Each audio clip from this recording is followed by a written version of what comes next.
What's up, guys? If you're here because you want to become a better Valorant player, then you're in the right place. Today, I have put together a very special video on how to improve your skills in Valorant, but I'll also make the disclaimer up front that if you follow this advice for any game, this should help you to continue to incrementally improve over time. First of all, if you're watching this video, you are unlike the majority of the gaming community because you've decided that you want to get better rather than just treating the game as a way to pass time. Many gamers will hit their skill peak within months of picking up a game because all they have done is played the game and learned how to play firsthand. After muscle memory is built and they have gone through the motions enough times, they reach a skill cap where little progress is made afterwards without any intentional efforts to improve. My list of ways to improve include a number of different things that you can do both in-game and in your daily life to help you continue to get better at games like Valorant. My first tip is to be informed. This includes ensuring you know important information that will change the way that you look at engagements and in situations in-game in real time. Knowing critical damage values for the guns you are using is important to help you decide where you should be positioning yourself each round and making sure that you are taking fights where you have the advantage over your opponent. Being informed also includes having a wholesome understanding of what all of the characters are capable of, right down to how much damage an ability can do to you, how much health is restored when using a Sage or Arena ability, or how long a tracking dart is going to reveal your position for. Being informed starts with learning what these values are and what the impact they can have on your game can be. And it continues into when the developers release patch notes as well. Watch carefully to see how they are tweaking the values and durations of these abilities to also help shape your understanding of the current meta. This dovetails nicely into my second point, which is to learn the meta. The first step to learning a meta is to try everything for yourself. You will naturally have thoughts on what felt strong for your first impressions. By trying every hero and not siloing yourself into a main right off the bat, you've allowed yourself to think in the shoes of your opponent, which may be very valuable when it comes down to clutch situations. Learning the meta will also help you in the early stages of a game during the character selection screen where you can be a good teammate and help to build a healthy team composition. Depending on the map, there are some key heroes that add a lot of value to your team. At this point, I believe Sage and Cypher may be the most valuable heroes to lock down as they have really strong kits if used to their full potential. Learning the meta for most games comes down to knowing the abilities of the heroes that you're using, but in Valorant, since it's a tactical shooter, it also comes down to knowing which weapons are strong too. The natural meta for tactical shooters comes down to using rifles and armor, but there are some situations where you can make an off-meta pick or decision that may win your game as well. Understanding the meta allows you to break it, and in some cases, if you play to counter a meta that is well understood, you will surprise your opponents and will stand above the pack. My next point is one of the most obvious that a lot of us will do before anything else, which is to practice your aim in the training range.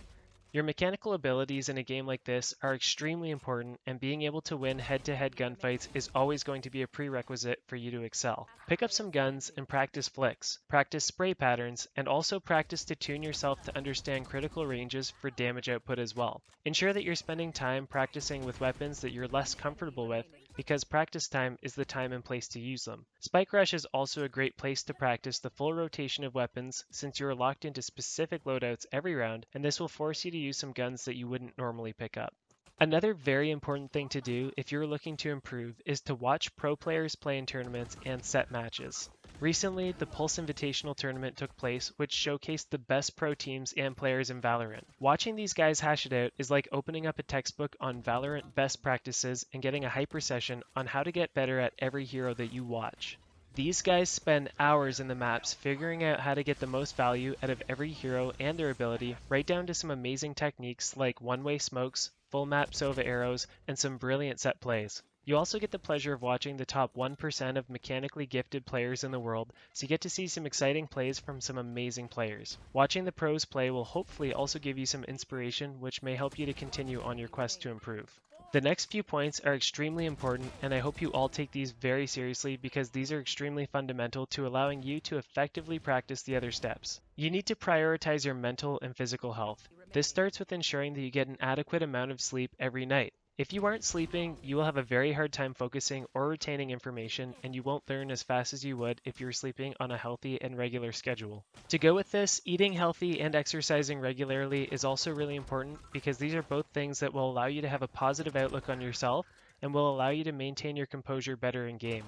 If you go into games feeling healthy, you will be way less likely to experience tilt when things aren't going your way, and this composure may allow you to claw your way back into some tough games that you definitely wouldn't win if you were to give up due to agitation or exhaustion.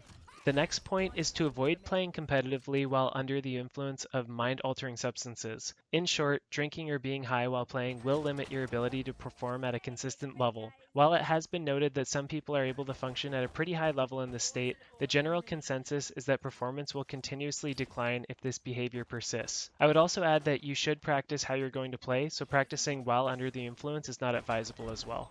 This brings me to my next point, which I found really helped me to improve at FPS games in specific, which is to be mindful and intentional when you are playing. One of the biggest game changers for me was to make a conscious effort to focus harder. This is the practice of eliminating distractions and trying to streamline your thoughts when you are playing a match. If you make a conscious effort to focus on your game as if it's the most important thing in the world for the 40 minutes that you're playing, you will play better and you will see things in the match from your teammates and opponents that will allow you to make more informed decisions and potentially a larger impact on the outcome of the game. The last point I have to make is pretty obvious, but make sure you have adequate hardware so that your PC or your network is not your bottleneck. If you're playing on Wi-Fi, it's typically better to ensure that you have an Ethernet connection so that you aren't sharing bandwidth with cell phones or televisions on your network. Making sure your PC has enough power to get you a reasonable amount of frames is also important to making sure that the factors that will allow you to win or lose a match are completely in your control. There's nothing more frustrating than losing an engagement or a match due to factors that just aren't in your control, and this usually leads to tilt, which we know is not prudent to winning. I hope I was able to teach you at least one new technique to help you improve on your Valorant game, and if I did, please consider liking the video and subscribing to the channel for more content like this in the future. If you have any other suggestions that have helped you to improve at Valorant or at any game in general, please share this with us in the comment section below. Thanks for watching, and as always, Wang out.